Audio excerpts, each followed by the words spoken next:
आप देख रहे हैं खबरों, तबसरों और तज्जियात पर मबनी पाकिस्तान का सबसे मोतबर न्यूज शो दुनिया, कामरान खान के साथ। अस्सलाम वालेकुम, मैं हूं कामरान खान। हैदराबाद में कल क़यामत खेज़ वाक़या रूनुमा हुआ जब गैस सिलेंडर की दुकान में धमाके से 7 बच्चों समेत 8 अफराद जाँ बहक हो गए। 50 से ज़ायद अफराद झुलस कर शदीद ज़ख्मी हो गए, जिनमें बड़ी तादाद में बच्चे हैं जो 60% से ज़ायद झुलसे हुए हैं और बेशतर की हालत इंतहाई तशवीशनाक है, जबकि जाँ बहक होने वाले 7 बच्चों की उम्रें भी 6 से 15 साल के दरमियान थी। बताया गया है कि हैदराबाद के गुंजान आबाद इलाके में LPG सिलेंडर की दुकान चल रही थी, जिसमें गैस फिलिंग के दौरान एक सिलेंडर में धमाका हुआ और फिर अनगिनत आतिशी सिलेंडर्स फटने से पूरी रिहायशी इमारत आग के शोलों की लपेट में आ गई। इस खतरनाक मंजर और मुतासरा बच्चों को देखकर शहरी कांप उठे। दरअसल सुई गैस और CNG की किल्लत के बायस अब गाड़ियों और रिक्शों के अलावा रेस्टोरेंट्स और घरों में भी LPG सिलेंडर्स का इस्तेमाल आम है। जैसे जैसे डिमांड बढ़ रही है वैसे वैसे अब हर गली कूचे में LPG की दुकानों में भी इजाफा हो रहा है, जहां उमूमन सिलेंडर की क्वालिटी और गैस भरने की तरीक़ाकार बैनुल-अक़वामी मेयार का बिल्कुल ख्याल नहीं रखा जाता। और 2 दिन पहले इसी किस्म का वाक़या इस्लामाबाद में ऑयल एंड गैस कॉन्फ्रेंस में इसकी गूंज सुनाई दी, जब चेयरमैन ओगरा मसरूर खान ने बाकायदा इतराफ़ किया कि पाकिस्तान में इस वक्त 30 लाख LPG सिलेंडर्स हैं, जिनमें ज़्यादातर गैर मियारी हैं, जिसकी वजह से रोज़ाना धमाके होते हैं। बज़ाहिर लग रहा है कि ओगरा सो रही है और सूबाई हुकूमत बेखबर है, और यही वजह है कि सिलेंडर बनाने से लेकर इसकी फ़रोख्त और इस्तेमाल तक अमल का ज़्यादातर हिस्सा बग़ैर किसी जाँच पड़ताल, बग़ैर क़वाइद व ज़वाबित के धड़ल्ले से चल रहा है। इसीलिए आए दिन गैर मेयारी सिलेंडर फटने के ताबड़तोड़ वाक़यात हैं, जिनमें माली नुकसानात के साथ इंतहाई कीमती इंसानी जानें ज़ाया हो रही हैं, मगर इन सानहात को हादसात करार देकर अफसोस करने के बाद सब भूल जाते हैं। एक दिन वाक़या होता है और दूसरे दिन उसको भूल जाते हैं। इस मौजूद में मज़ीद बात करते हैं, हमारे साथ मौजूद हैं जनाब GA साबरी, साबिक़ सेक्रेटरी पेट्रोलियम और कुदरती वसाइल। बहुत बहुत शुक्रिया साबरी साहब। ये फरमाइएगा कि कभी ज़ाहिर है कि बुनियादी ज़िम्मेदारी ओगरा की है, फिर लेकिन हुकूमती सतह पर ये पूरे कारोबार को रेगुलेट करना, इसकी सेफ्टी स्टैंडर्ड्स को मॉनिटर करना, इसके लिए सेफ्टी स्टैंडर्ड्स को बनाना और इनको इन्फोर्स करना, क्या इसकी कभी कोई सूझबूझ है, या ये कि हमने इस पर कागज़ों में तो उसको खाना पूरी की हुई है, लेकिन ज़ाहिर है कि अमली तौर पे जो सूरत हाल है वो हमारे सामने है। जी अस्सलाम वालेकुम कामरान भाई, शुक्रिया आपको मुझे टाइम देने का। कामरान भाई, ये बड़ी लंबी कहानी है, 50 साल पुरानी, और इसमें 3 हिस्सों में मैं आपको जवाब दूंगा। एक ही कि LPG सिलेंडर्स के यूज़, दूसरे जो है ये क्वालिटी ऑफ सिलेंडर्स, और तीसरा सिविक जो है ना सिविक एमिनिटीज़। तो देखिए, ये तो LPG का सिलेंडर जो है ये यूज़ करने की पॉलिसी बिल्कुल गलत थी।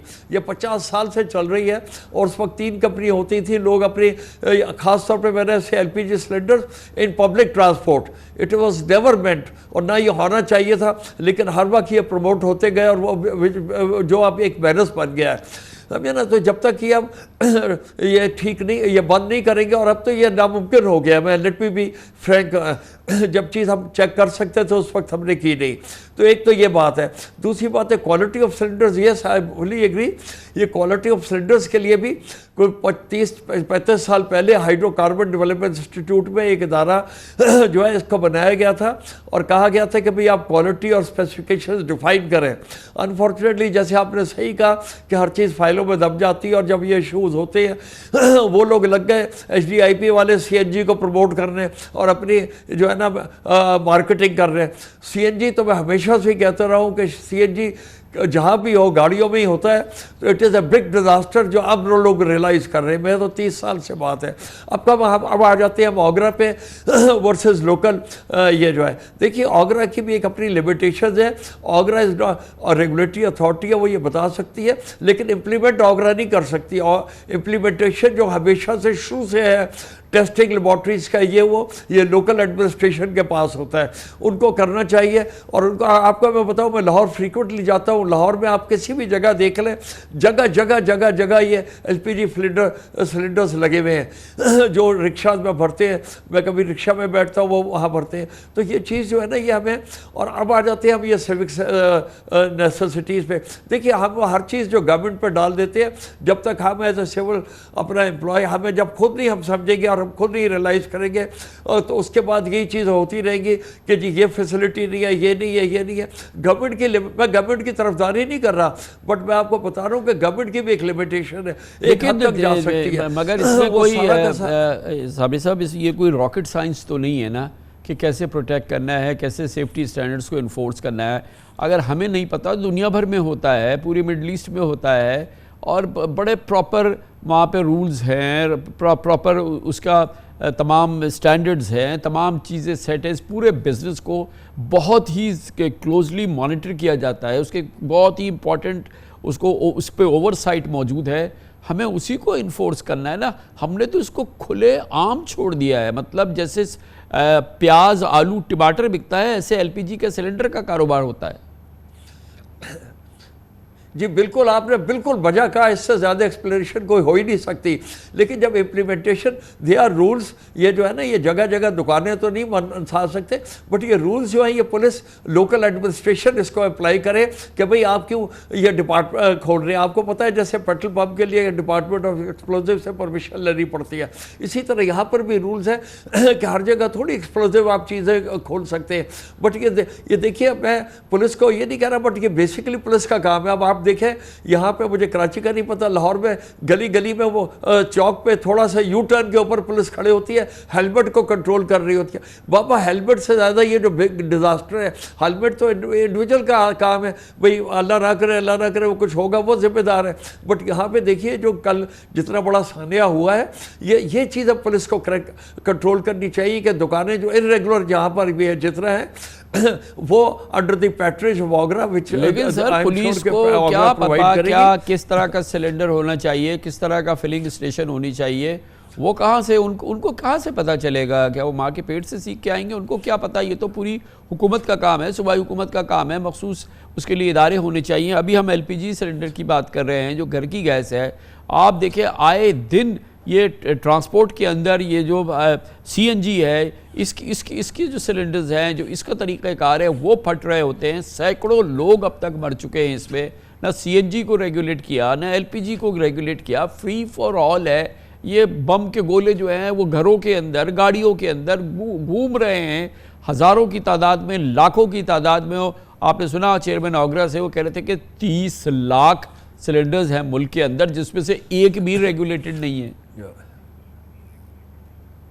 जी नहीं, बिल्कुल है। देखिए ये specifications are laid down for the cylinders कि क्या क्वालिटी होगी, लेकिन अब एनफोर्समेंट नहीं हो रही, तो ये एक बात है। और ये सीएनजी के लिए तो खैर सिलेंडर्स की अप्रूवल ही नहीं है, ये एलपीजी के लिए बड़े पुरानी स्पेसिफिकेशन लेड डाउन है, ये आज की कोई नई बात नहीं है। बट ये कि एनफोर्समेंट जो है, ये साहब fully agree with you, enforcement is not taking place. और जब तक एनफोर्समेंट नहीं होगी, यस हाँ, ये पुलिस का काम नहीं है एनफोर्समेंट करना। आपने बिल्कुल वजह फरमाया कि पुलिस का काम ये एनफोर्समेंट करना नहीं है। ये जो भी रेलेवेंट डिपार्टमेंट्स है, वेट एंड मेजर्स, एक्सप्लोसिव्स वाले, ये देखें कि भाई ये एनफोर्समेंट हो रही है या नहीं हो रही, वो बिल्कुल सही है। बहुत बहुत शुक्रिया जनाब जी साबरी, साबिक सेक्रेटरी पेट्रोलियम नेचुरल रिसोर्सेज, हमारे साथ थे। कमर्शियल ब्रेक, उसके बाद जिक्र करते हैं इलेक्शन 2024 हो गए, पीटीआई को उसका इलेक्शन निशान बल्ला न मिला। फिर जब मखसूस नशिस्तों की तकसीम का मामला आया तो उसके हिस्से की 77 नशिस्तें दूसरी जमातों को मिल गई। ऐसी जमातों को ऐसी भी जमातें थीं जिनको मखसूस नशिस्तें उनकी जीती हुई नशिस्तों से ज़्यादा मिल गई। बहरहाल ये एक इंतहाई अहम कज़िया है और अब इसके फैसले का वक्त आ गया है, क्योंकि आज सुप्रीम कोर्ट ऑफ पाकिस्तान ने इसके लिए फुल कोर्ट तश्कील दे दिया है। 13 रुकनी बेंच अब इस कज़िये के बारे में एक समाअत भी करेगी और इसके बारे में हतमी फैसला जारी करेगी। इसकी बात करते हैं छोटे से वक्फे के बाद।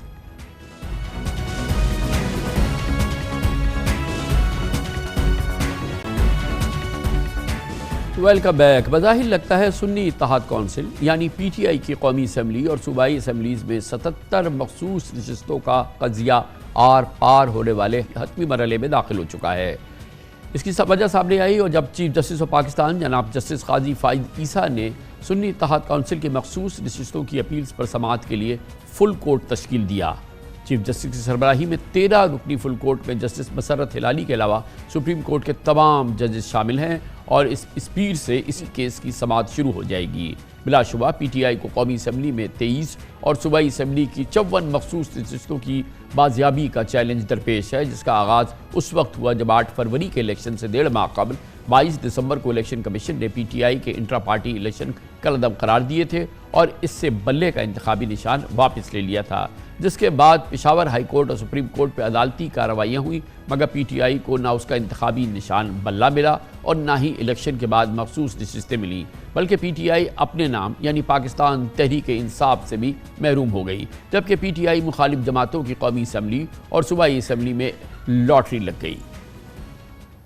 2.5 माह कबल 14 मार्च को पेशावर हाई कोर्ट के जस्टिस इश्तियाक इब्राहिम की सरबराही में 5 रुकनी लार्जर बेंच ने मुत्तफिका फैसले में सुन्नी इत्तेहाद कौंसिल की मखसूस नशिस्तों के लिए दरख्वास्तें खारिज कर दी थीं।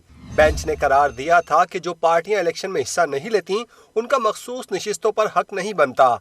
पेशावर हाई कोर्ट के फैसले के खिलाफ सुन्नी इत्तेहाद कौंसिल ने अपील दायर की थी, जिस पर 3 हफ्ते पहले सीनियर जज जस्टिस मंसूर अली शाह की सरबराही में 3 रुकनी बेंच ने समाअत की थी और तहरीरी हुक्मनामे में पेशावर हाई कोर्ट का फैसला मुअत्तल कर दिया था।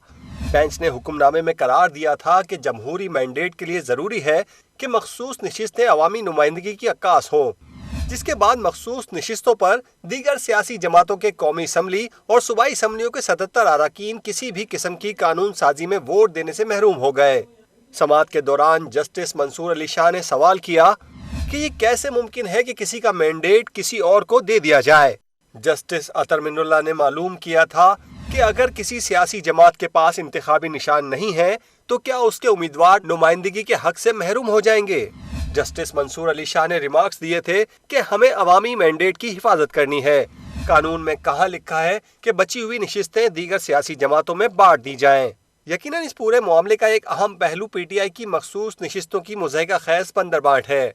मिसाल के तौर पर खैबर पख्तूनख्वा असम्बली में मौजूद तमाम 26 मखसूस नशिस्तें उन तमाम दीगर जमातों को अलाट की गई थीं जिन्होंने आम इंतखाबात में मजमूई तौर पर महज 19 नशिस्तों पर कामयाबी हासिल की थी। जी हाँ, खैबर पख्तूनख्वा असम्बली में 7 नशिस्तों पर कामयाब JUI को 10 नशिस्तें दे दी गई थीं।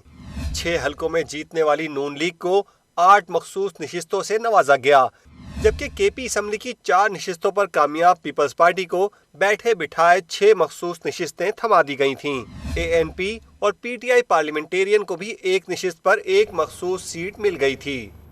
हमें इस प्रोग्राम में इंटरव्यू में आइन और कानून के और पार्लिमानी उमूर के माहिरीन मुसलसल कहते रहे कि हर जमात को उसकी कामयाबी के तनासुब से मखसूस नशिस्तें मिलना आइन और कानून की मंशा और ज़रूरत है। उनका कहना था कि PTI को उसके मखसूस कोटे से महरूम नहीं किया जा सकता।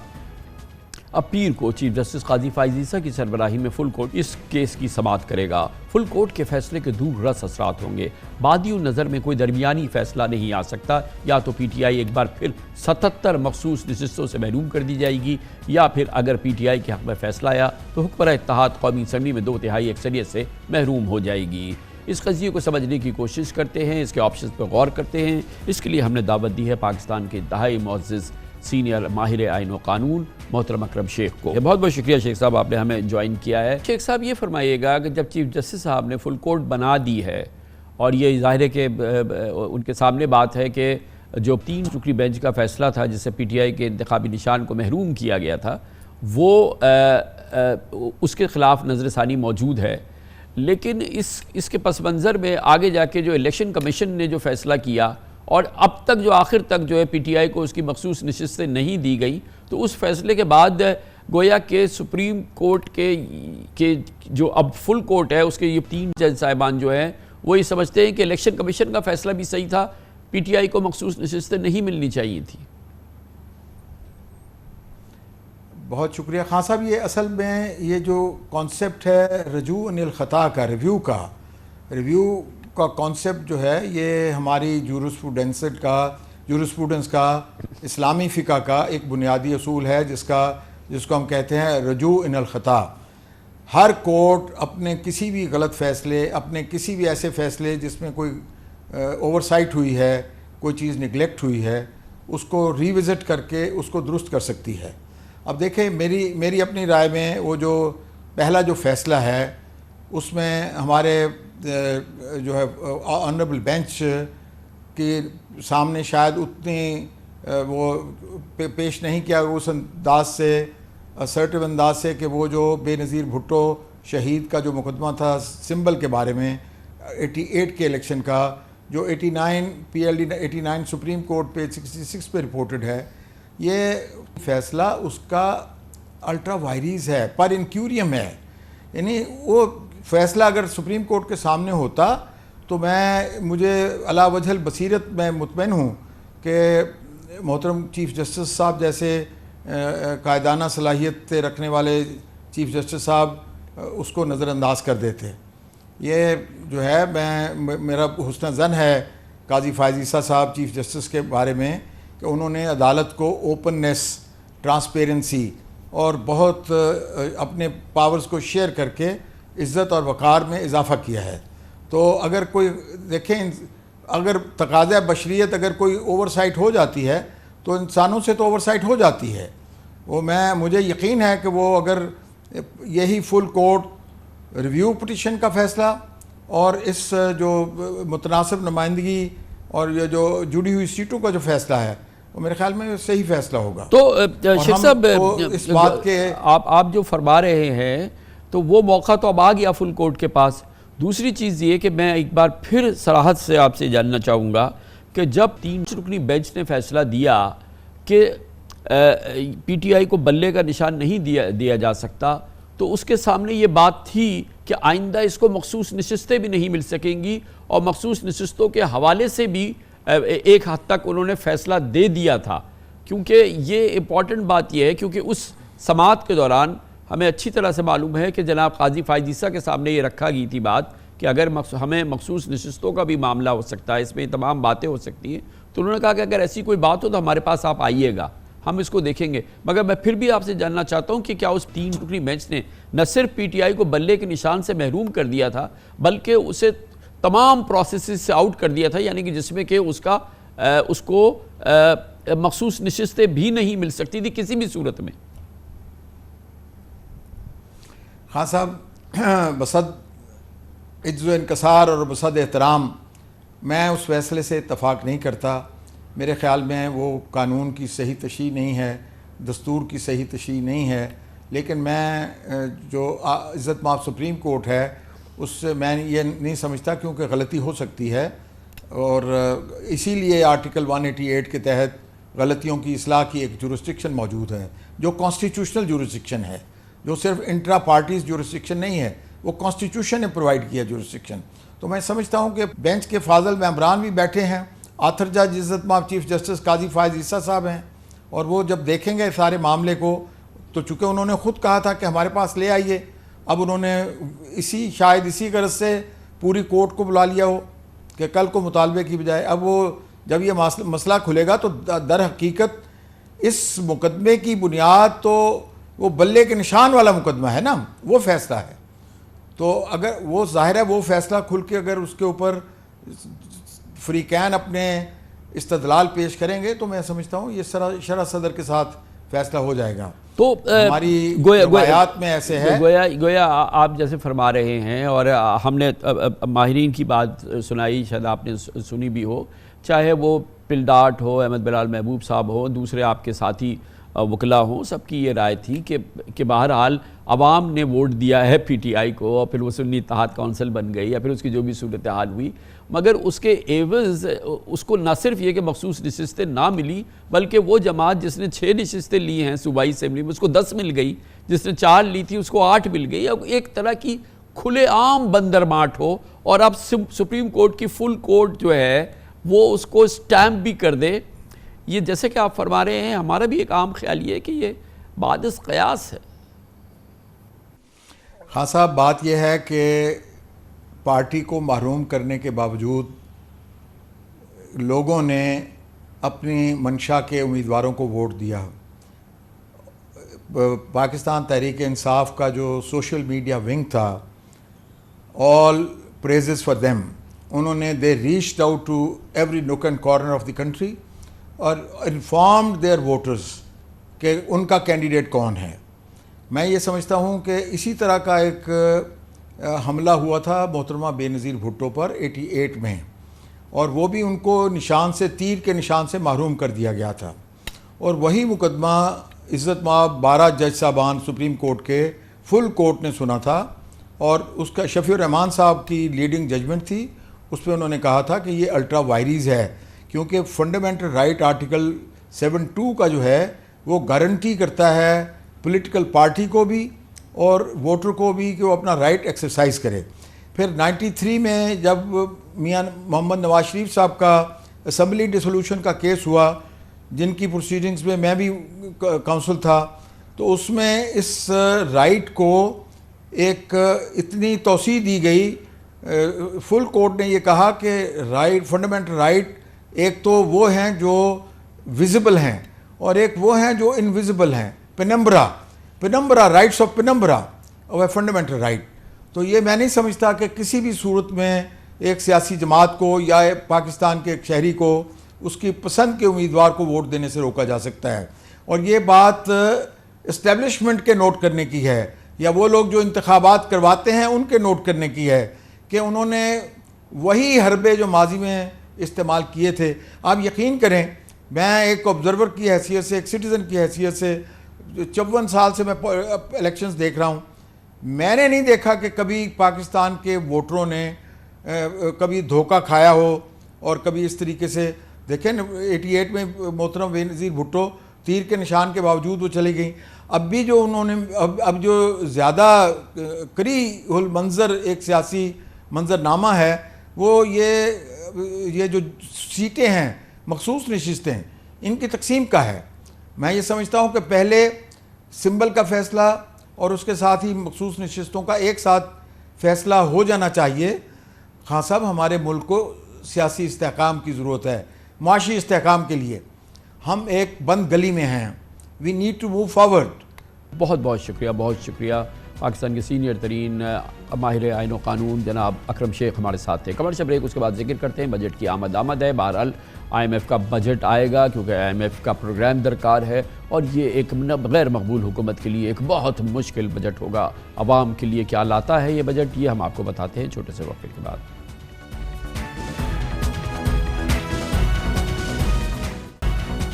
Welcome back. बजट की आमद है मगर अभी तक हुकूमत की जानिब से हतमी तारीख का ऐलान नहीं किया गया है। इत्तलात है कि वज़ीर आज़म शहबाज शरीफ की चीन से वापसी पर 10 जून को बजट पेश किया जाएगा। आसार बता रहे हैं कि इस बार बजट IMF का बजट होगा जिससे अवाम पर बोझ बढ़ेगा और जो शहबाज शरीफ की पहली ही गैर मकबूल हुकूमत के लिए एक सख्त इम्तहान साबित होगा। ज़राए वज़ारत ख़ज़ाना के मुताबिक आइंदा माली साल का बजट $295 रेट पर बनाया जाएगा। FBR को आइंदा साल 12,900 अरब रुपए के टैक्सेस जमा करने होंगे। FBR के मुताबिक इस माली साल FBR कलेक्शन 9,415 अरब रुपए यानी कि हदफ से तकरीबन 200 अरब रुपए कम रहेगा और अगले माली साल IMF को तकरीबन 3,600 अरब रुपए या 40% ज़्यादा टैक्स जमा करना होगा। माहिरीन कहते हैं कि FBR में बग़ैर इस्लाहात लाए बगैर इस मौजूदा शक्ल में इस हदफ का हुसूल नामुमकिन है। दूसरी जानिब FBR की तंजीम नौ और डिजिटाइजेशन के ख्वाब अभी तक हकीकत का रूप नहीं धार सका है। IMF ने नए बेल आउट पैकेज के लिए पाकिस्तान में फ़रोख्त होने वाली तकरीबन तमाम अशिया बशमूल अद्वियात पर 18% सेल्स टैक्स लगाने की शर्त पहले ही हुकूमत को बता दी है और यकीनन हुकूमत इस वजह से परेशानी में है। आइंदा बजट के लिए भी IMF ने तमाम टैक्स छूट ख़त्म करने की शर्त आयद की है जिसके तहत हुकूमत को फूड आइटम्स और फार्मास्यूटिकल समेत 1500 अरब रुपए की टैक्स बरात ख़त्म करनी होंगी। बताया गया है कि टैक्स हदफ के हुसूल के लिए दरामदी सामान पर टैक्स ड्यूटीज़ बढ़ाने, फूड आइटम पर सेल्स टैक्स छूट ख़त्म करने और विद होल्डिंग टैक्स बढ़ाने की भी तजवीज़ है। इसी के साथ सोलर पैनल पर भी सेल्स टैक्स आयद करने की तजवीज़ है। IMF ने हुकूमत को मशवरा दिया है कि वो तनख्वाहदार मुलाजमीन की आमदनी को गैर तनख्वाहदार अफराद की ज़ाती आमदनी तस्वुर करके एक जैसा टैक्स ही आयद करे। ताहम FBR इससे मुत्तफ़िक नहीं है और उसका ख्याल है कि अगर तनख्वाहदार आमदनी को ज़ाती आमदनी तस्वुर किया जाए तो तनख्वाहदार तबके पर टैक्स का बोझ बढ़ जाएगा। IMF ने सैलरीड क्लास के लिए टैक्स स्लैब्स की तादाद 5 से कम करके 4 करने का भी मुतालबा किया है। इत्तलात के मुताबिक IMF हुकूमत से ज़रूरी और पेंशन की आमदन पर भी टैक्स चाहता है और इत्तलात है कि आने वाले बजट में 1 लाख रुपए से ज़ायद पेंशन पर भी टैक्स आयद किया जाएगा। ज़राए के मुताबिक आइंदा बेल आउट पैकेज के लिए IMF पहले ही जुलाई से बिजली के नरखों में इजाफा चाहता है और गैस की कीमतों में भी एडजस्टमेंट का मुतालबा कर रहा है। यकीनन एक बहुत बड़ा इम्तहान है इस हुकूमत के लिए जो बहरहाल एक गैर मकबूल हुकूमत है और इस पूरी सूरत हाल में पाकिस्तान को IMF का प्रोग्राम, एक नया IMF का प्रोग्राम भी दरकार है। इस पर बात करते हैं। हमारे साथ मौजूद है वाशिंगटन से माशी उमूर के मुमताज़ माहिर जनाब उज़ैर यूनुस। बहुत बहुत शुक्रिया उज़ैर यूनुस साहब। ये फरमाइएगा कि 40% ज़्यादा रेवेन्यू जमा करना है FBR को, तकरीबन 12,900 अरब रुपए के रेवेन्यूज़ जमा करने हैं, एक बहुत बड़ा अपहिल टास्क है और सामने हमें IMF का प्रोग्राम भी लेना है। तो हुकूमत के लिए कैसे मुश्किल होगा कि इस अजीम चैलेंज को अबूर करे। शुक्रिया बहुत बहुत दावत देने का। 40% जो है वो नॉमिनल टर्म्स में है। अगर हम महंगाई की शरह पे नज़र रखें तो तकरीबन 15% या 18% महंगाई होगी, 2-2.5% ग्रोथ होगी, तो नेचुरली 20% तो वैसे ही हो जाना चाहिए ग्रोथ टैक्स टारगेट में। तो असल जो ग्रोथ है वो फिर भी बहुत ज़्यादा है। रियल टर्म्स में तकरीबन 20 से 22% FBR को दिखाना होगा ग्रोथ। मुश्किल होगा, और जैसे आपने अपने इब्तिदाइये में कहा कि वही पुराने तौर तरीके, जिस तरह सेल्स टैक्स बढ़ा दें, पेट्रोल पे टैक्स बढ़ा दें, सैलरीड इंडिविजुअल्स पे टैक्स बढ़ा दें, स्ट्रैटेजी यही लग रही है कि पहले की तरह इसी तरह टैक्स बढ़ाया जाएगा। लेकिन मुझे नहीं लगता कि अब मईशत में या इन कंप्लायंट टैक्स रेवेन्यू लाइंस में इतनी कैपेबिलिटी है कि वो पैसा इकट्ठा किया जाए। होलसेल टैक्स रिफॉर्म की ज़रूरत है पाकिस्तान को, लेकिन हुकूमत और शहबाज शरीफ साहब मूड में नहीं लगते कि वो होलसेल टैक्स रिफॉर्म करें इस वक्त। तो उज़ैर साहब मुझे ये समझाइएगा कि अभी जो इस साल का जो मौजूदा साल है, माली साल है, इसका हदफ हमारा तकरीबन 9,415 अरब रुपए था। उसमें भी हमने शॉर्टफॉल है हमारा 200 अरब का, और ये वो बजट है जो कि मोर और लेस हमने IMF प्रोग्राम के तहत किया है। आप भी जानते हैं, तमाम माहिरीन जानते हैं, हम भी जानते हैं कि ये जो 12,900 अरब रुपए का टारगेट है, हम अभी 9,415 अरब रुपए का टारगेट नहीं पूरा कर सके। हम IMF प्रोग्राम के तहत थे। IMF ने हमारे जो रिफॉर्म्स थी, जो कुछ हमने किया, उसको सराहा भी। ये नहीं है कि वो कह रहे थे कि आपने ये नहीं किया।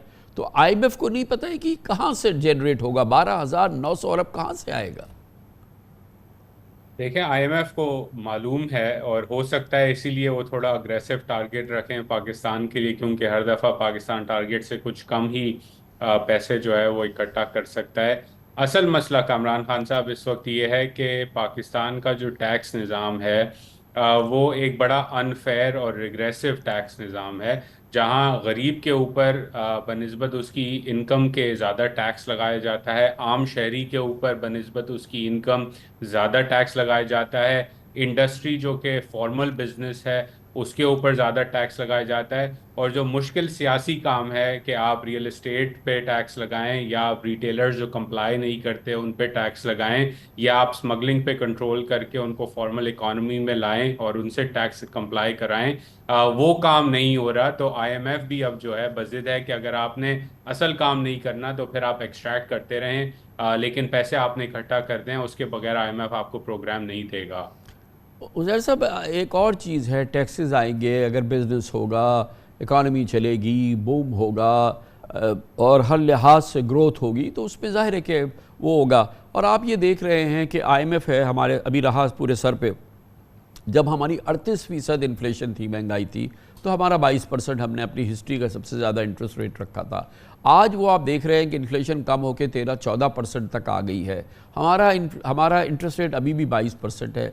हमें ग्रोथ चाहिए, हमें 12,900 अरब रुपए के रेवेन्यूज़ चाहिए, हमें हर लिहाज से एक एक्टिविटी चाहिए ताकि इकानमी चले और हम फिर जनरेट करें इसी तरह के रेवेन्यूज़ जो कि हमारे इन टारगेट्स को बीट कर सकें। तो ये रैशनल जो है, ये IMF की समझ में क्यों नहीं आता? अगर उनकी आता है तो हमारी तो समझ में नहीं आता। देखें, उनकी समझ में रैशनल इसलिए नहीं आता क्योंकि इस वक्त जो आपका निज़ाम है ग्रोथ जनरेट करने का मईशत में, सपोज़ करें कामरान खान साहब, आज जो 22% इंटरेस्ट रेट है उसको काट के 20 या 18% पे ले जाया जा सकता है। अज्यूम करें कि कल ये काम हो जाए। मसला सारा इसमें यह है कि उसकी वजह से जो आपका स्ट्रक्चर है इकॉनमी का, जो ग्रोथ जनरेट होगी, उससे आपका करंट अकाउंट डेफिसिट वापसी आ जाएगा। करंट अकाउंट डेफिसिट वापसी आ जाएगा, जो 9-10 अरब के आपके पास रिजर्व्स हैं वो सफिशिएंट नहीं रहेंगे पैसे पूरे करने के लिए। फिर आप किसी और से बोरोइंग करेंगे, लोन्स मांगेंगे, बायलैटरल डोनर सऊदी अरब, चीन, IMF वगैरह वगैरह से। तो असल मसला ये है कि जो निज़ाम है पाकिस्तान की मईशत का, वो इस वक्त निज़ाम केपेबल ही नहीं है ग्रोथ जनरेट करने का।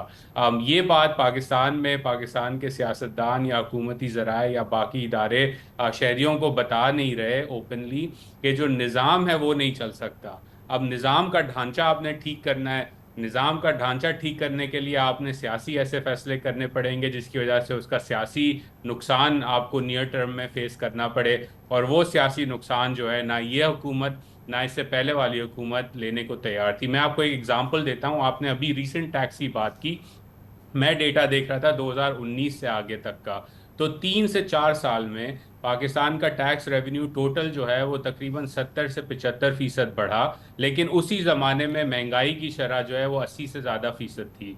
अब तो रियल टर्म्स में आपका टैक्स रेवेन्यू कम हो गया उन 4 या 3 साल के अंदर, जो मैं हिस्टोरिकल डेटा देख रहा था। तो असल मसला ये है कि आप एज रिजल्ट ऑफ ग्रोथ जो GDP tax to GDP ratio बढ़ाना है वो नहीं बढ़ा रहे, और जो मईशत का निज़ाम है जहाँ ग्रोथ ऐसी हो कि फिर आपको जो डॉलर चाहिए वो भी आपके पास आए, वो आप कर नहीं रहे, तो पूरा का पूरा निज़ाम ही इस वक्त जो है वो चल नहीं सकता। लेकिन उज़ैर साहब, वो वाली सूरत हाल जिसका आप बयान कर रहे हैं उसमें बहुत बेहतरी आई है ना। आप देखिए इन्फ्लेशन कितना कम हुआ है, हमारा करंट अकाउंट बेहतर हुआ है, हम सरप्लस की बात कर रहे हैं।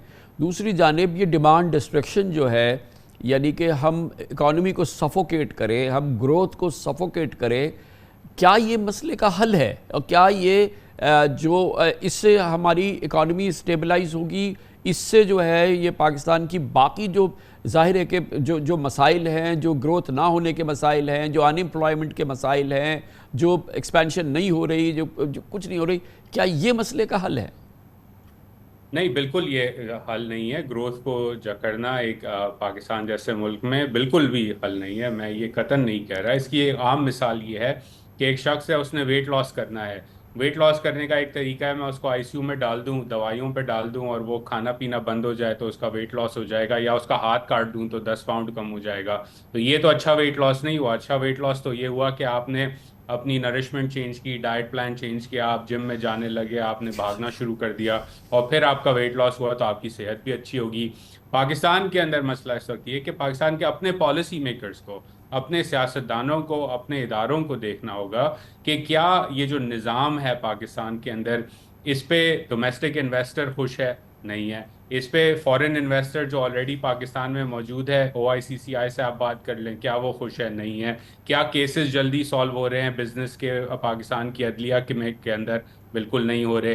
क्या इंफ्रास्ट्रक्चर अच्छा मौजूद है एग्जिस्टिंग बिजनेसेस के लिए? नहीं है।